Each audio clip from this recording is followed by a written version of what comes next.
కుక్కతోక వంకర అని పెద్దలు ఊరకే అనలేదు. మనం ఎంత ప్రేమగా చూసుకున్నా పక్కనే ఉన్న బంగ్లాదేశ్ తన బుద్ధిని మాత్రం మార్చుకోవడం లేదు. వాళ్ల బిహేవియర్ చూస్తుంటే అచ్చం అలాగే అనిపిస్తోంది. పాలు పోసి పెంచినా పాము కరవక మానదు అనే సామెత వాళ్లకు పర్ఫెక్ట్గా సూట్ అవుతోంది. బంగ్లాదేశ్ బార్డర్లో జరిగిన ఈ లేటెస్ట్ ఇన్సిడెంట్ ఇప్పుడు కేవలం ఒక న్యూస్ హెడ్లైన్ మాత్రమే కాదు. ఇది మన భారతదేశ సైనిక పవర్కి, మన స్ట్రాటజీకి ఒక నిలువెత్తు నిదర్శనం.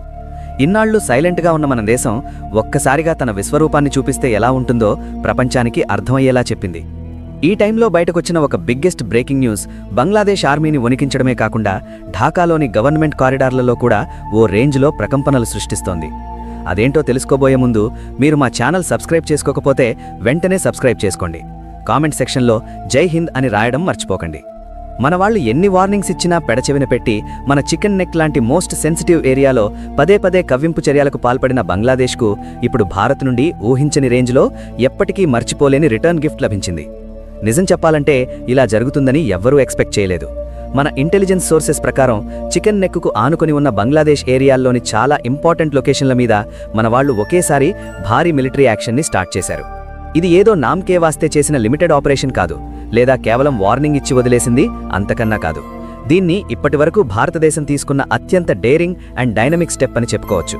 సాధారణంగా మన వాళ్ళు బార్డర్లో ఏవైనా చిన్న చిన్న గొడవలు జరిగితే అనుమానాస్పద శిబిరాలను లేదా బంకర్లను మాత్రమే టార్గెట్ చేస్తారు. కానీ ఈసారి సీన్ మొత్తం మారిపోయింది. ఏకంగా బంగ్లాదేశ్ మెయిన్ మిలిటరీ బేస్ మీద డైరెక్ట్ అటాక్ జరిగింది. ఈ బేస్ నుండే మనకు పెద్ద థ్రెట్ ఉందని, ఇక్కడే మనకు వ్యతిరేకంగా కుట్రలు జరుగుతున్నాయని చాలా కాలంగా మన ఇంటెలిజెన్స్ వర్గాలు రిపోర్ట్స్ ఇస్తూనే ఉన్నాయి. ఫైనల్గా ఆ పాపపు పుట్టని మన వాళ్ళు బద్దలు కొట్టారు. అసలు ఆ బేస్ స్పెషాలిటీ ఏంటంటే, మన చికెన్ నెక్ని డిస్టర్బ్ చేయడానికి, అక్కడ అశాంతిని రేపడానికి పక్కా స్కెచ్లు వేసింది ఇక్కడే. యుద్ధం వస్తే వాడాల్సిన ట్యాంకులు, భారీ artillery, latest weapons, heavy military equipment అన్నీ ఇక్కడే డంప్ చేశారు.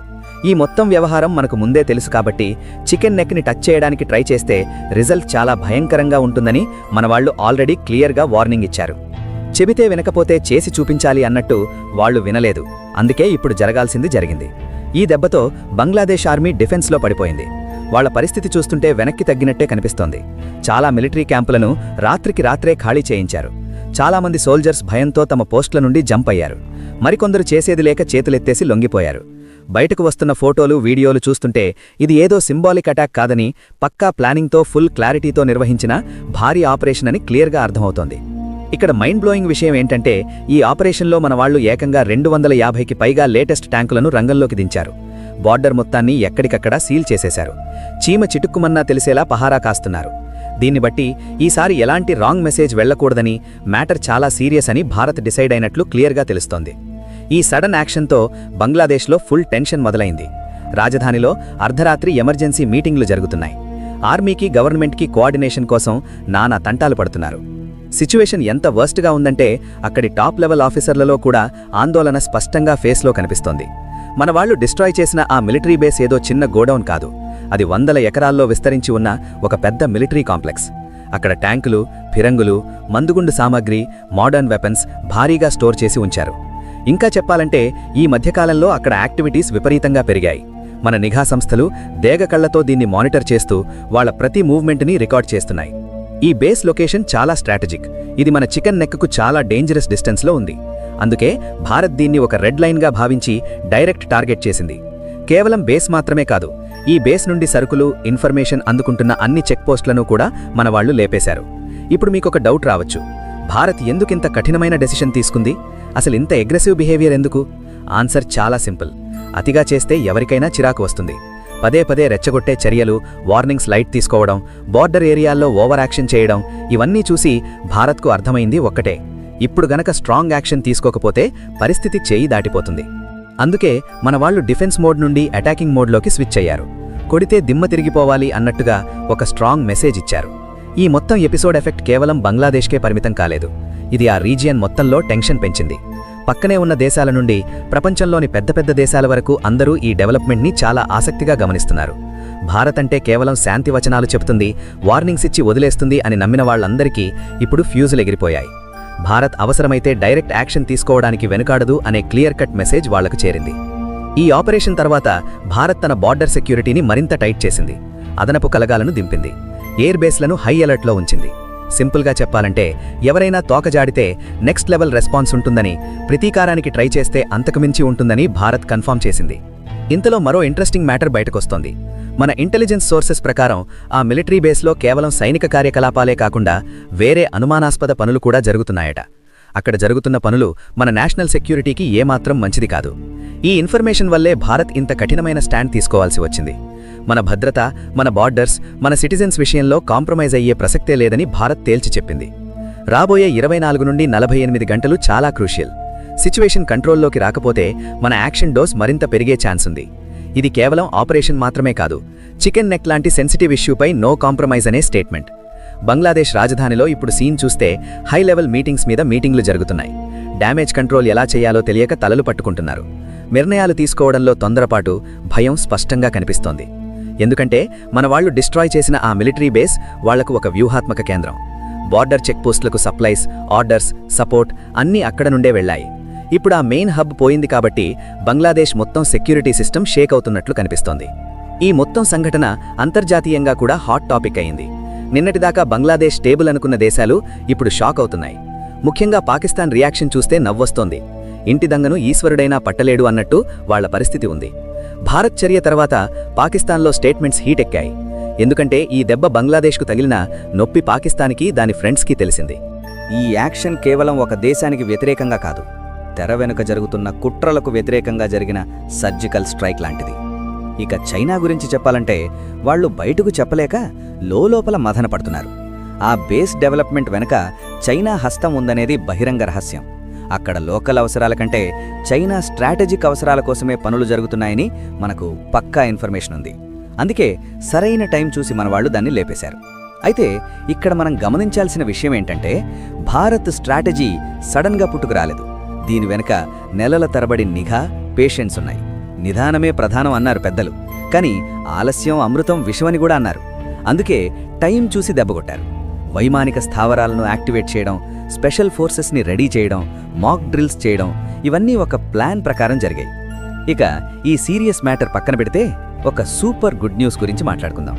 ఇన్నాళ్ళు మనం టీ కొట్ల దగ్గర, ఆఫీస్ క్యాంటీన్లలో, సోషల్ మీడియాలో మన ఇండియా ఎప్పుడు సూపర్ పవర్ అవుతుంది మామా అని డిస్కషన్స్ పెట్టేవాళ్ళం కదా. ఆ రోజు ఫైనల్గా వచ్చేసింది. ఆస్ట్రేలియాకి చెందిన లోవీ ఇన్స్టిట్యూట్ ఒక రిపోర్ట్ రిలీజ్ చేసింది.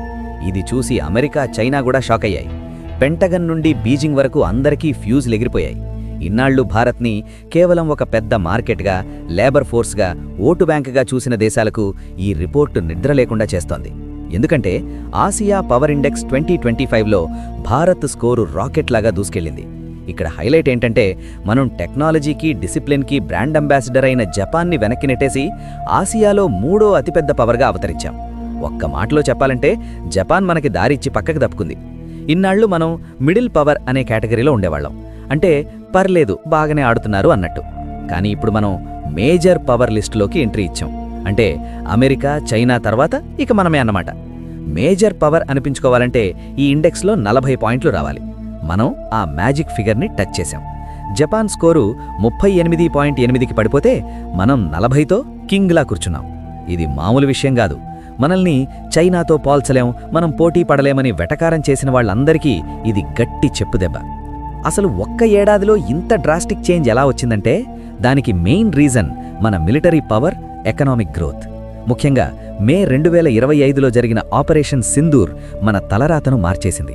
భారత్ ఇకపై కేవలం డిఫెన్స్ మాత్రమే కాదు, అవసరమైతే శత్రువు ఇంట్లోకి చొరబడి కొడుతుందని, వార్నింగ్స్ ఇవ్వడం మానేసి డైరెక్ట్ యాక్షన్ తీసుకుంటుందని ఆ ఆపరేషన్ ప్రూవ్ చేసింది. మన దగ్గర ఉన్న క్షిపణులు, ఎయిర్ క్రాఫ్ట్ క్యారియర్లు, డ్రోన్ టెక్నాలజీ, స్వదేశీ ఆయుధాలు చూసి ప్రపంచం ఆశ్చర్యపోతోంది. చైనా తన నేవీని చూసి ఫోజులు కొడుతుంటే మన క్వాలిటీ, మన స్ట్రాటజిక్ లొకేషన్ చూసి వాళ్లు కూడా జంకుతున్నారు. హిందూ మహాసముద్రంలో మన పట్టలాంటిది మరి. మరోవైపు ఎకానమీ పరంగా చూస్తే సీన్ మొత్తం మారిపోయింది. డబ్బున్నవాడిదే లోకం అంటారు గదా. ఇప్పుడు ఆ డబ్బు, పవరు మనవైపు వస్తున్నాయి. చైనా నుండి పెద్ద పెద్ద కంపెనీలన్నీ పెట్టేడాడా సర్దుకుని భారత్ వైపు చూస్తున్నాయి. యాపిల్, టెస్లా, సెమీకండక్టర్ జైంట్స్ ఇలా అందరూ మన దేశం వైపే క్యూ కడుతున్నారు. చైనా ఎకానమీ ముసలిదైపోతుంటే మన ఎకానమీ ఇప్పుడే యవ్వనంలోకొచ్చి పరుగులు పెడుతోంది. మన ఇన్ఫ్రాస్ట్రక్చర్ డెవలప్మెంట్, డిజిటల్ రెవల్యూషన్ చూస్తుంటే నెక్స్ట్ సెంచరీ మనదే అని వెస్టర్న్ కంట్రీస్ కూడా ఫిక్స్ అయిపోయాయి. ఇక గ్లోబల్ పాలిటిక్స్ చూస్తే ట్రంప్ మామ మళ్లీ అమెరికా ప్రెసిడెంట్ అయ్యారు. ఆయన బిజినెస్ మైండ్ గురించి మనకు తెలిసిందే. లాభం లేందే ఏ పని చేయడు. ఆసియాలో చైనాని కంట్రోల్ చేయాలంటే అమెరికాకు ఒక స్ట్రాంగ్ పార్ట్నర్ కావాలి. అది భారత్ తప్ప ఇంకెవ్వరూ లేరు అని ట్రంప్కి క్లియర్గా తెలుసు. డ్రాగన్ని ఆపాలంటే మన ఏనుగు బలం ఖచ్చితంగా కావాలి. అందుకే జెట్ ఇంజిన్లు, డ్రోన్లు, టెక్నాలజీ అంటూ మనతో దోస్తీకి రెడీ అవుతున్నారు. ఒకప్పుడు అలీన విధానమంటూ మనల్ని పక్కన పెట్టిన అమెరికాయే ఇప్పుడు మనతో ఫ్రెండ్షిప్ కోసం వెంపర్లాడుతోంది. రష్యా డౌన్ అవ్వడం కూడా మనకు ఒక రకంగా ప్లస్సే అయింది. చౌకగా ఆయిల్ కుంటూనే వెస్టర్న్ కంట్రీస్తో రిలేషన్స్ మెయింటైన్ చేయడం మన డిప్లొమసీకి బెస్ట్ ఎగ్జాంపుల్. అందరివాడు అనిపించుకుంటూనే మన పని మనం చేసుకోబోతున్నాం. పాకిస్తాన్ పరిస్థితి అయితే మరీ దారుణం. వాళ్ల గురించి ఎంత తక్కువ మాట్లాడుకుంటే అంత మంచిది. ఒకప్పుడు మనకి పోటీ అనుకునేవాళ్లు ఇప్పుడు నేపాల్, శ్రీలంక లిస్టులో కిందెక్కడో పడున్నారు. వాళ్ల ఎకానమీ లేదు, పాలిటిక్స్ లేవు, అసలు వాళ్ళని సీరియస్గా తీసుకునే నాథుడే లేడు. చైనా కల ఏంటంటే ఆసియాలో తానే కింగ్ అవ్వాలని. కానీ భారత్ నేనున్నంతవరకు అది జరగదు అని గట్టిగా చెప్పింది. నువ్వు ఫ్యాక్టరీ అయితే నేను మార్కెట్, నువ్వు డ్రాగన్ అయితే నేను దేగ అని మనం ప్రూవ్ చేశాం. కానీ మనం ఇక్కడతో ఆగిపోకూడదు. 40 పాయింట్లనేది జస్ట్ బిగినింగ్ మాత్రమే. టాపర్ అవ్వాలంటే ఇంకా కష్టపడాలి. చైనాని దాటాలంటే మనం ఇంకా చాలా దూరం వెళ్ళాలి. వాళ్ల మిలిటరీ బడ్జెట్, ఎకానమీ సైజ్ ఇంకా మనకంటే పెద్దదే. కానీ మన స్పీడ్ వాళ్లకంటే ఎక్కువ. 2030 నాటికి మన స్కోరు 60-70కి వెళితే అప్పుడు మనం చైనాకి అసలైన పోటీ ఇస్తాం. 2027 నాటికి మనం ప్రపంచంలోనే 3వ అతిపెద్ద ఆర్థిక వ్యవస్థగా మారబోతున్నాం. ఆ రోజు వచ్చినప్పుడు ఈ పవర్ ఇండెక్స్ లెక్కలు మళ్లీ మారతాయి. ఫైనల్గా చెప్పాలంటే ఈ విజయం ఏ ఒక్క పొలిటీషియన్దో, ఏ ఒక్క లీడర్దో కాదు. ఇది 145 కోట్ల భారతీయుల విజయం. ఎండనక వాననక కష్టపడే రైతు, ల్యాబ్లో రాత్రింబవళ్లు పనిచేసే సైంటిస్టు, సరిహద్దులో ప్రాణాలొడ్డి కాపలా కాసే సోల్జర్, వీళ్లందరి కష్టానికి దక్కిన ఫలితం ఇది. మన టైం వచ్చింది, ఇక తగ్గేదేలే. ప్రపంచం మనవైపు చూసే రోజులు పోయాయి. ప్రపంచం మనకోసం వచ్చే రోజులొచ్చాయి. జై భారత్.